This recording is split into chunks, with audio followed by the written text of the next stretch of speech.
Hello YTPC, this is Steve and you're watching Smoking Cardboard.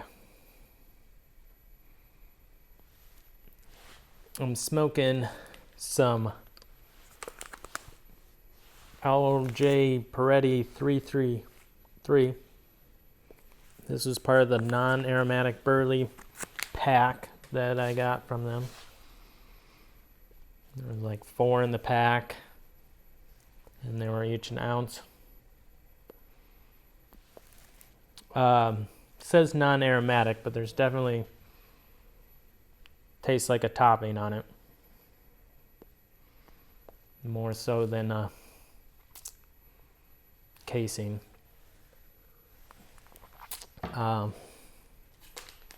Yeah. Definitely tastes like tobacco, but it kind of reminds me of the Thanksgiving Day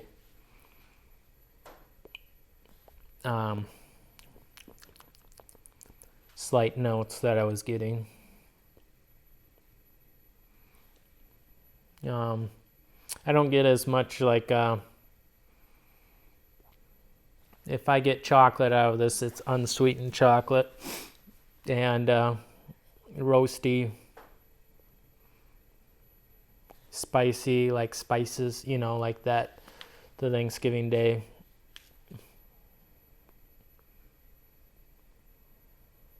Just kind of tobacco-y. I don't know, kind of reminds me more of a Codger blend,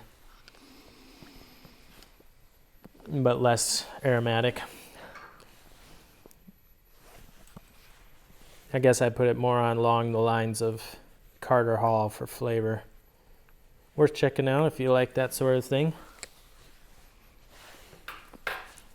For me, it's kind of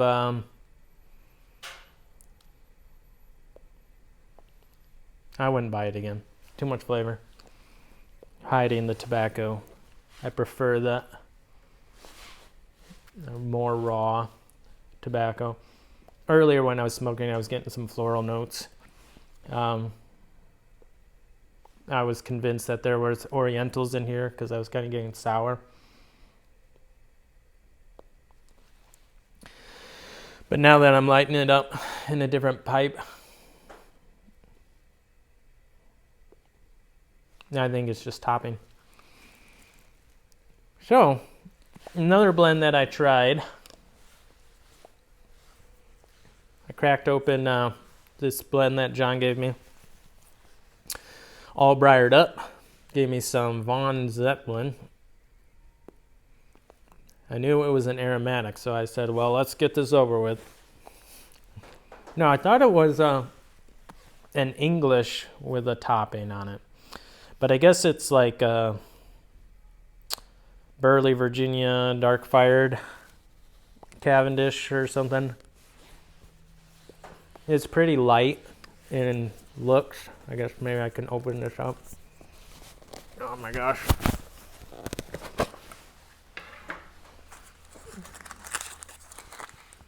It's pretty light.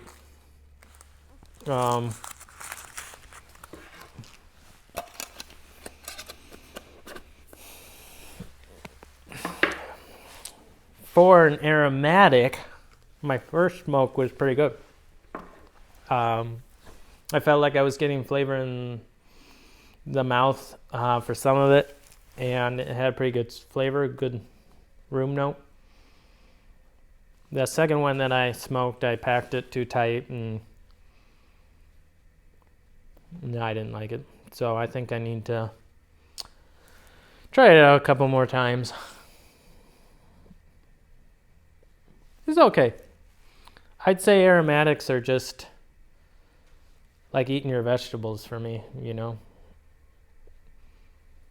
Not that I mean it from, there's some vegetables I love, but in reality is I eat my vegetables first so I can get to the stuff that I really like. So, anyway, much better week this week. Very happy, in a good mood. Just I think the whole family's doing a little bit better this week.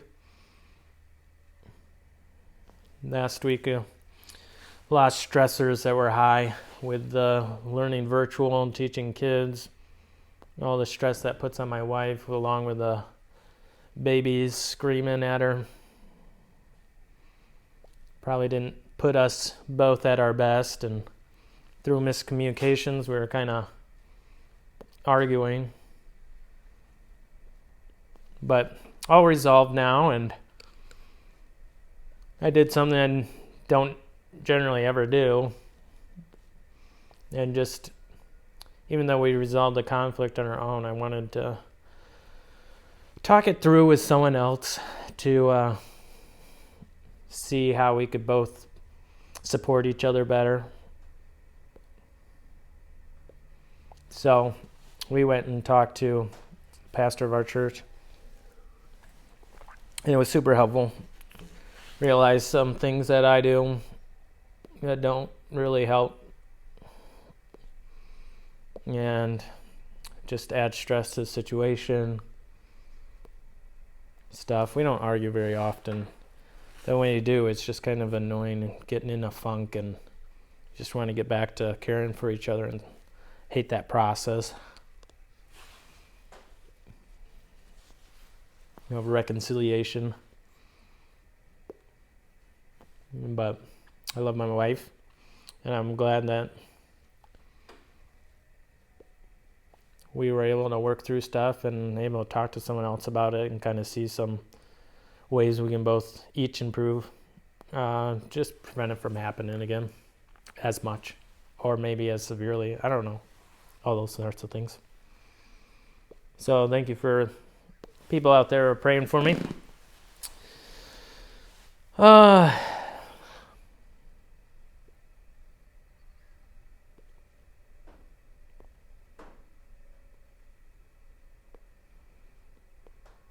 Yeah, this just kind of has a sweet,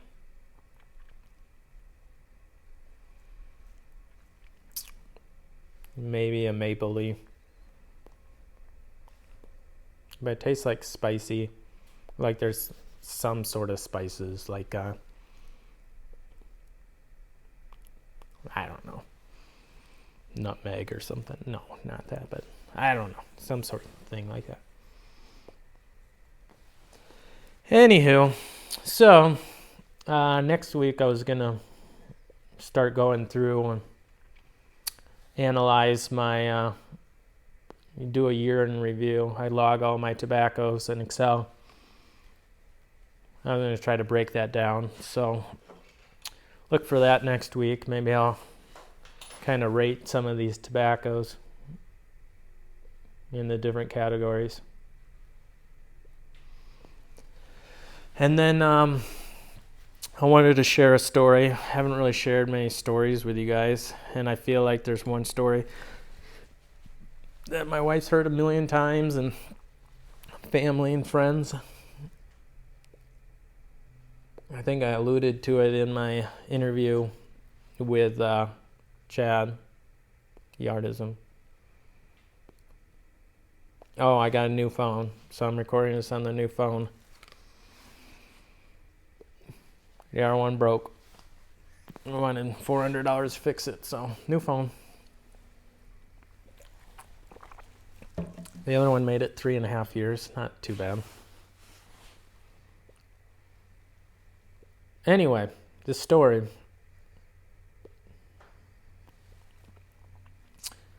Sorry if this video is getting long, but just wanted to share it. So this goes back to when I was in college. I believe I was a sophomore. Yeah, I think so. Yes, I was a sophomore. And back it up. I was a Boy Scout. I was kind of Boy Scout to make friends. I didn't become a Boy Scout until I was like 8th grade. So I was kind of behind everybody else. But everybody else was intent on becoming Eagle Scout. So I got all the way to like Life Scout, I think, on their heels. But But we learned to go backpacking through that. I went to Philmont Ranch Camp down in New Mexico, where you go hiking for like 10 days. I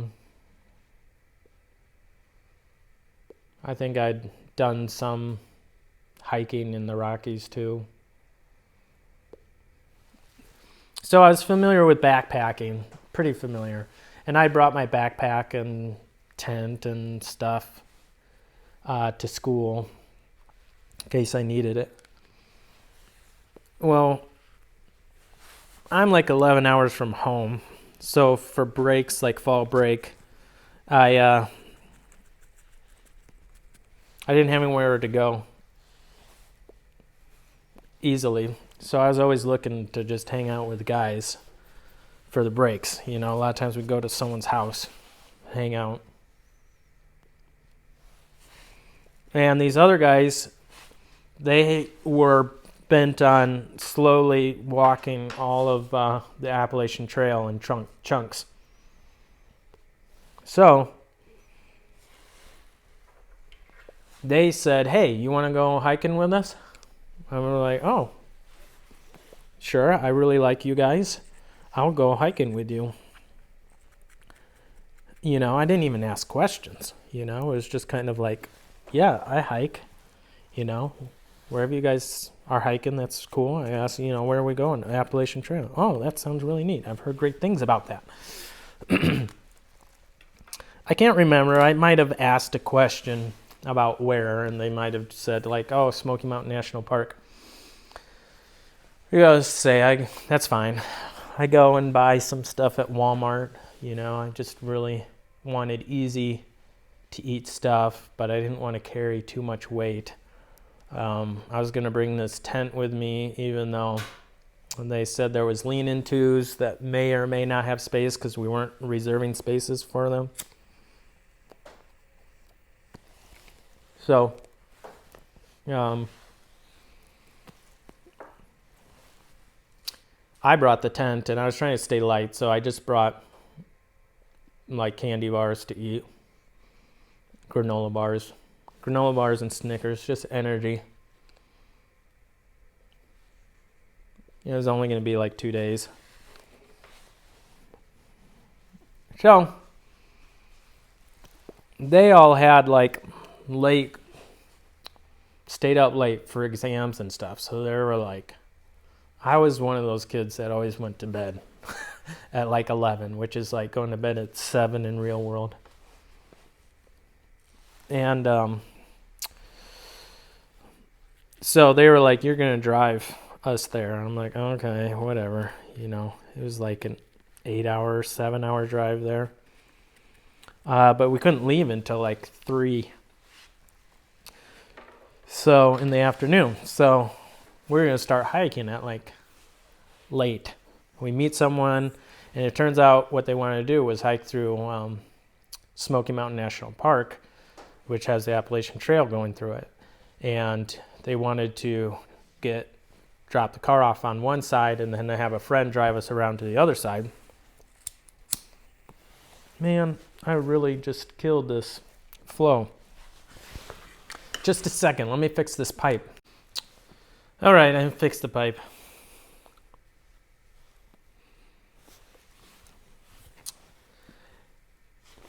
So we parked the car, went around, but on the way there, I go, so how far exactly are we going, hiking? Yeah, it's not until I start driving there that I start asking questions. Oh, whatever they said, 71 miles. I start doing math in my head. 71 miles? We only have like 2 days, 2.5 days. They were like, yeah, it's going to be intense. I was like, that's a long ways. So then I kind of get mad that I'm driving, because they're like, yeah, we're going to hike in like 7 miles to the first campsite, and then we're gonna like hike, whatever it was the next day, 22 miles, and then we're gonna hike 30 miles the following day, and then like 15 miles out or something. I'm like, okay.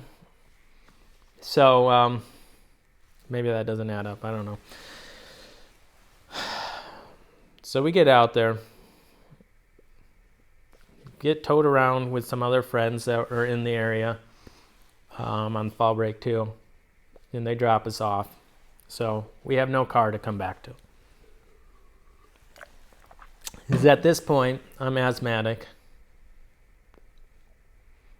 that I realized I forgot my inhaler. That proved to be not a lethal mistake, obviously, but a serious one. And then my headlamp, I had a headlamp, the batteries were dying on them. So the entry point into this park is just like up. Maybe I'll insert a picture here. So we're just going up into the park. This is all at night, and not good for asthmatic Steve. I'm really struggling. I just can't get enough oxygen. And when that happens, I just start cramping up. So I'm taking a lot of breaks, trying to just breathe. Can't breathe very well. I'm just wishing I could go back to the car. But I can't. We have to go. So I'm just pushing. I'm getting to the point where my legs are cramping so bad that I can't bend my legs without just curling up in a ball. So I'm just sidestepping sideways up hills so I don't have to bend my legs and have them cramp. Just stupid. And anyways, we get going in that night, and we got quiet, you're just getting quiet. You're hiking for a couple hours. And a friend in front of mine sees what he thinks are some raccoons. He's like, oh my gosh, those are big raccoons. And then he realizes those aren't raccoons, those are bears. So at that point, he ran back and was holding me. And I'm just happy for a break. I mean, any amount of break that I can get. I am dying. I am really dying. And I can't see anything anyway, so it's not like I can see those raccoons because my lights don't work. I'm just following them. So they determine their cubs, So where's Mama? Bad situation, really. All I can think about is, hey, I'm getting a break. I can't see anything anyway. Mama comes over by the cubs, and they go off kind of to the side. Likely they weren't on the trail anymore. So then we decide to start moving again, Okay, I think they're away. And so then we start walking. And Mama Bear doesn't like this. So Mama Bear starts charging at us and grunting. So here I am, half conscious because not enough oxygen. I'm turning to this noise of this bear just running through the leaves, at us. And I'm a past wrestler, so I'm going to wrestle the bear apparently. I'm turning over, getting in form. And they didn't say anything either. I think they were in shock, oh no. But I guess I was less scared because I'm just half cognizant. And luckily the mama bear stops. It just was a bluff charge. So then we start making noise and slowly moving along the trail. And then they put Asthma Boy at last. I was like, come on, guys, I can hardly keep up with you. And then you put me at last.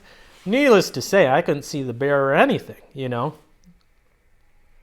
I was like, was it a big one? They were like, oh, yeah, it was. They were like, that bear had to be like 400 pounds. And I was like, oh, jeez. I mean, it was fall right before winter, so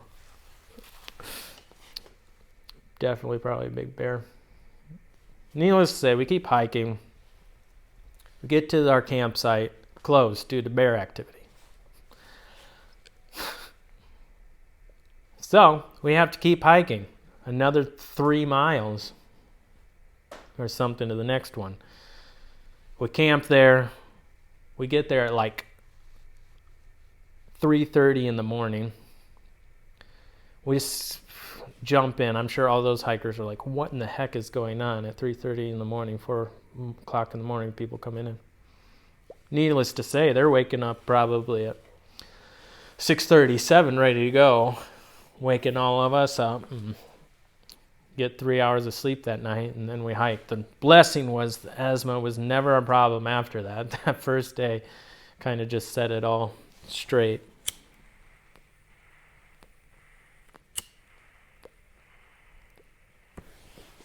So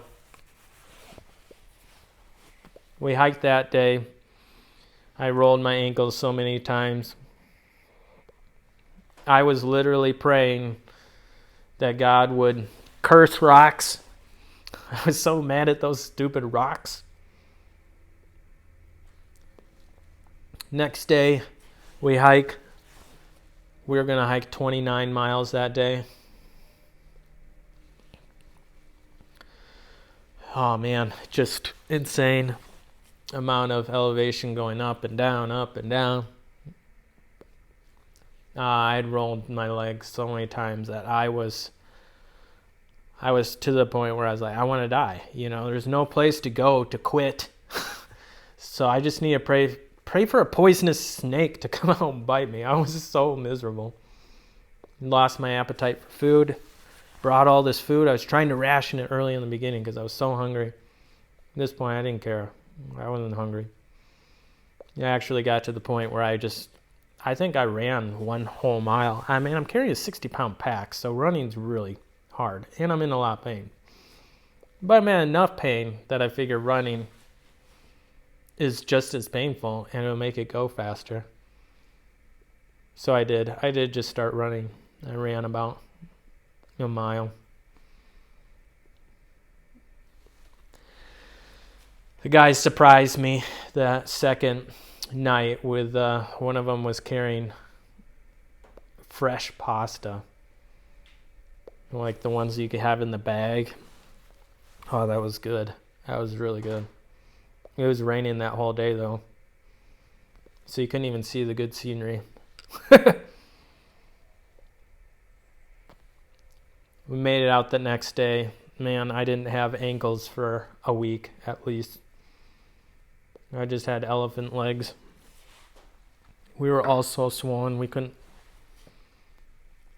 stand up straight. We were in bad shape, but you look back on it now and you know, there's no part of me that goes, man, I wish I didn't do that. You go, yeah, I did that. We did that. We hiked that whole thing in 2.5 days.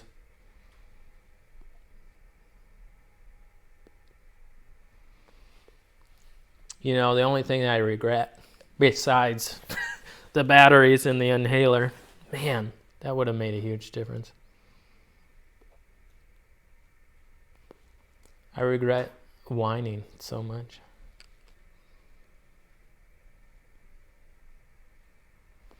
I think sometimes when we're going through hard things, it's easy to complain about our situations. Even if we put ourselves in those bad situations. Wish I would have been a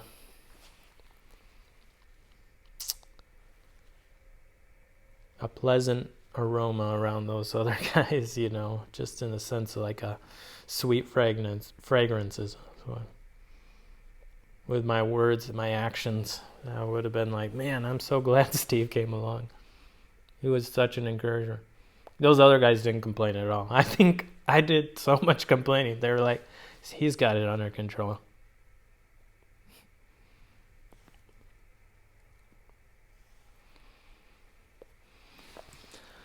Well, I think if you want something similar to Thanksgiving Day, I would check out this LJ Peretti 3333.